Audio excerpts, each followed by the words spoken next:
Hello, everyone. So, I am Claire Jones. If you haven't met me yet, owner of Liminal Clarity, and I am the change guide for growth that provides support and stability to high achieving women during times of change, stress, and/or transformation.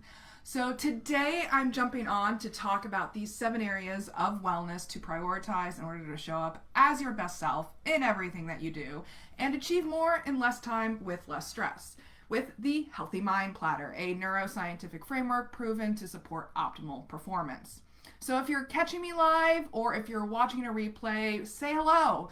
Comment, tell us where you're tuning in from and what your favorite self care activity is.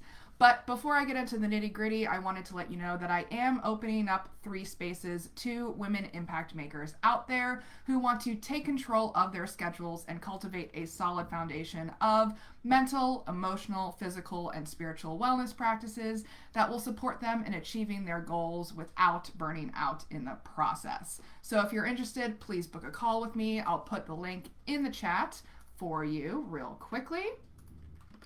And let's get into it. So now, why am I talking about the Healthy Mind Platter today? I started my first business back in 2014. It was a general store devoted to local goods in West Seattle, and the information that I'm presenting to you today is the kind of stuff that I wish I had known back then. Back then, I found myself working 60 hours a week in a white box by myself, surrounded by inventory that I just couldn't seem to sell, and it was a really depressing place to be in. I was living by myself, eating rice and beans for dinner, feeling lonely, depressed, and worthless.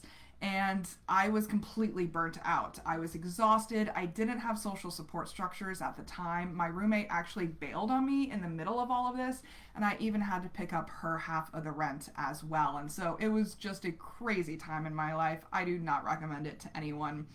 And my brain had pretty much just hit a wall. You know, I wasn't really working at my optimal brain capacity. I wasn't able to show up as my best self on a daily basis with optimal productivity. And one thing that really helped me get through this, get out of that funk, was this awesome tool that I learned from the Neuroleadership Institute. It really helped me realize that I needed to prioritize these things in my life and actually commit myself to optimal brain productivity.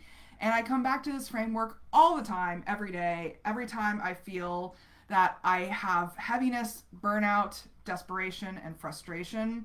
Whenever I watch myself spinning my wheels and not really getting to where I want to go, I use this tool to create more space in my brain.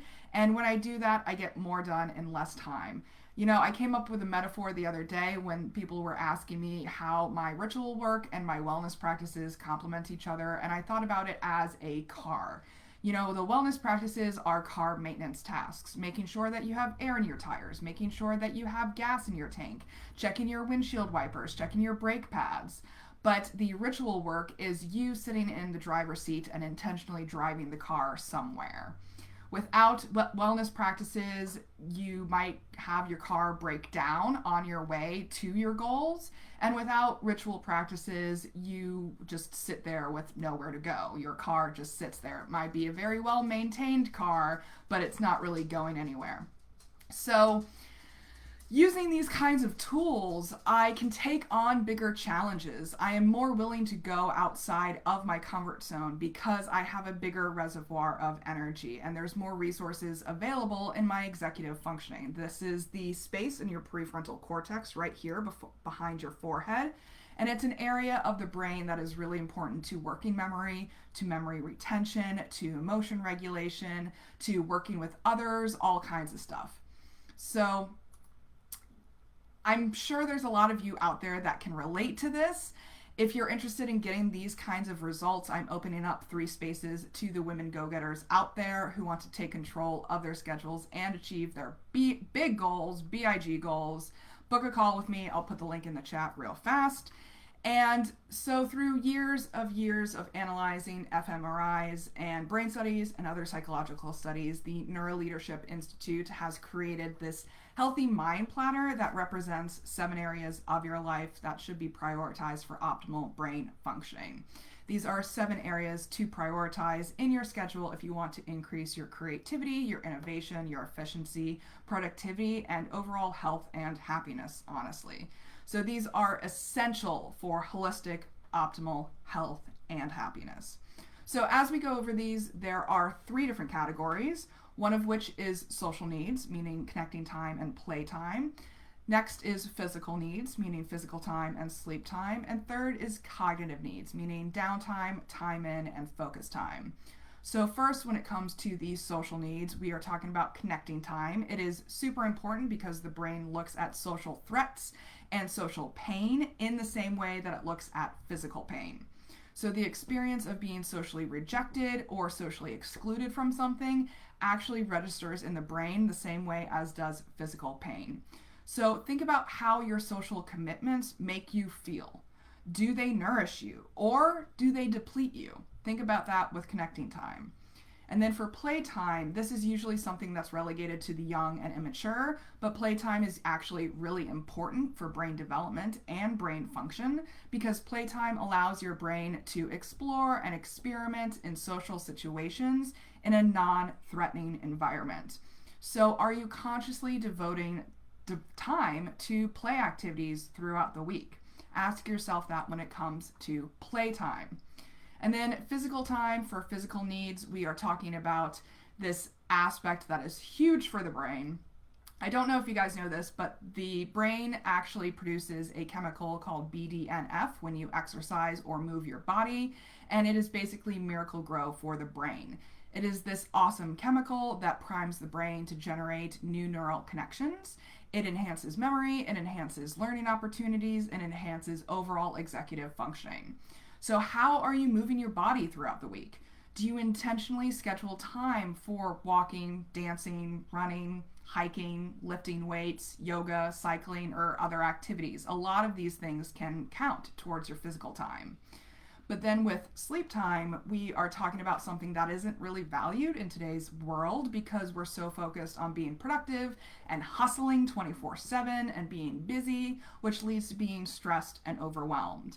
But researchers have found that sleep deprivation is just as dangerous as food and water deprivation because it is so vital for things like homeostatic restoration, temperature regulation, tissue repair, immunity, memory processing, and emotion regulation. So how are you protecting your sleep habits? Is sleep the first thing that gets sacrificed in times of stress? That is very common for a lot of people. So think about that when you're thinking about your sleeping habits. And then finally, with cognitive needs, focus time is basically just focusing on one thing at a time. It is when you are focused on one particular singular task. It is not multitasking. Focus time allows you to tap into flow state where competence meets challenge. So you are not too competent at the task, but then you are not also too challenged by the task either. We are completely immersed and lose track of time in flow state. So think about the activities that provide this for you. How are you intentionally scheduling time throughout the week to devote to these activities? And then downtime is basically daydreaming. So it's letting your mind wander in no particular direction with no focused attention, no focused subject or topic of rumination. It's just letting it wander. It's letting your brain have diffused cognitive processing, which means that this is the perfect brain space for insight. This is where you're able to come up with new solutions, new insights, new ideas. This is aha moments. These are eureka moments, and this allows for you to come up with ideas that are more creative and more innovative. So when do you allow yourself to simply daydream? Without scrolling through your phone, without listening to a podcast, without watching TV, how do you devote downtime to your schedules on a weekly basis? And then finally, time in means that you are intentionally focusing on your internal thoughts, internal sensations, feelings, beliefs, assumptions, all those juicy self-awareness things inside of you. This is also known as meditation, or some people use prayer as a way to access time in, but it's just a very intentional focus on your inner processes. So it means that you are paying attention to what inner feelings are happening, what inner thoughts are happening, what inner processes are affecting you on a day-to-day basis. So when are you centering yourself and checking in with yourself throughout the week? This is absolutely vital to a strong sense of self-awareness. So that's really it. That's the overview of the Healthy Mind Platter. I'll be jumping on later this week to go through each individually, well, this week and next week. So if you're interested in learning more, please book a call with me. I put my link in the comments. And let's talk about the best way to get you on track, focused, and devoting your time appropriately to these kinds of activities so that they will feed your brain and empower you to achieve your goals without having, or with having more fun in the process. Way more fun.